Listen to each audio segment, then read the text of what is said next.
पूर्णिया में महर्षि याज्ञवल्क्य आगम निगम शोध संस्थान फाउंडेशन ने मकर संक्रांति के मौके पर फारबिसगंज मोड़ स्थित पंचमुखी महावीर मंदिर में श्रद्धा सेवा का कार्य किया। इस दौरान संस्था के संस्थापक, अन्य पदाधिकारी एवं सदस्यगण के द्वारा सैकड़ों असहाय, जरूरतमंदों और बुजुर्गों के बीच कम्बल और अनाज का वितरण किया गया। मान्यता के अनुसार इस दिन देवताओं का भी दिन कहा जाता है।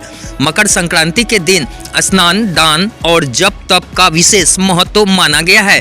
मौके पर महर्षि याज्ञवल्क्य आगम निगम शोध संस्था फाउंडेशन के संस्थापक आचार्य राजगौरव ठाकुर मैथिल ने बताया कि मकर संक्रांति के बीच शीत ऋतु में निर्धन एवं असहाय लोगों को राहत पहुंचाना पुण्य का कार्य समझा जाता है। इस बीच हमारी संस्थान ने शीत ऋतु में गर्म कपड़े और अनाज का वितरण किया है। 9 ग्रहों के राजा सूर्य के धनु राशि से निकलकर मकर राशि में प्रवेश करने पर मकर संक्रांति मनाई जाती है। इस दिन सूर्य दक्षिणायन से उत्तरायण में प्रवेश करते हैं। हमारी संस्था सामाजिक, सांस्कृतिक एवं वैदिक मूल्यों के संरक्षण के साथ साथ समाज के वंचित वर्गों के लिए निरंतर सेवा करते आ रही है। महर्षि याज्ञवल्क्य आगम निगम शोध संस्थान फाउंडेशन एक संस्था है हमारी। इसके अंतर्गत हमने कम्बल दान इत्यादि किया है। कम्बल दान, अनाज दान। आज मकर संक्रांति के पुनीत अवसर पर दान करने का बड़ा पुण्य होता है, दान करना ही चाहिए। और कम्बल दान तो ये मौसम ही है, इस हिसाब से दान किया गया है। इस अवसर पर किए गए दान का बड़ा पुण्य माना गया है।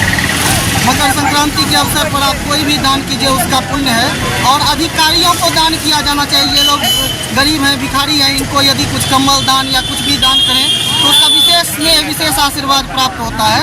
इसीलिए इस संस्था के अंतर्गत जो महर्षि याज्ञवल्क्य आगम निगम शोध संस्थान फाउंडेशन है, उसके अंतर्गत हमने दान किया है। और ऐसे कार्यक्रम हम समय समय पर चलाते रहते हैं ताकि भगवती की कृपा हम सब पर बनी रहे। भगवान कृपा करें तो आगे भी ऐसा कार्यक्रम किया जाएगा। निश्चित रूप से मेरा तो मानना यह है कि केवल मकर संक्रांति क्यों, सामान्य दिनों में भी यदि ऐसे कार्यक्रम समय समय पर किए जाएं तो उसका बड़ा पुण्य लाभ होता है। अयोध्या जी में तो हमने देखा है हर मंगलवार को भंडारे किए जाते हैं और बहुत ही उसका विशद प्रकल्प हमने देखा है। तो निश्चित रूप से पूर्णिया शहर में भी यदि ऐसा समय पर किया जाए तो उसका बड़ा लाभ होगा। लोगों को, जो अधिकारी हैं, उनको लाभ पहुँचेगा। और पुण्य तो की कामना से ही सभी लोग करते हैं, तो भगवती की भी सब पर कृपा होगी निश्चित रूप से। आज उत्तरायण में भगवान सूर्य जा रहे हैं तो उसका भी बड़ा लाभ है। ऐसे कार्य करके ही वास्तव में खुशी मिलती है। खुशी का और कोई कारण ही नहीं है। दूसरों को प्रसन्नता देख करके, दूसरों के हृदय में प्रसन्नता देख करके अपने हृदय में प्रसन्नता आती है। प्रसन्नता का और क्या कारण हो सकता है सिवाय इसके? यही एक प्रसन्नता का कारण है कि दूसरों को हम प्रसन्न करें। हम आचार्य राजगौरव ठाकुर मैथिल है, महर्षि याज्ञवल्क्य आगम निगम शोध संस्थान फाउंडेशन, उसके हम फाउंडर भी हैं और डायरेक्टर भी हैं।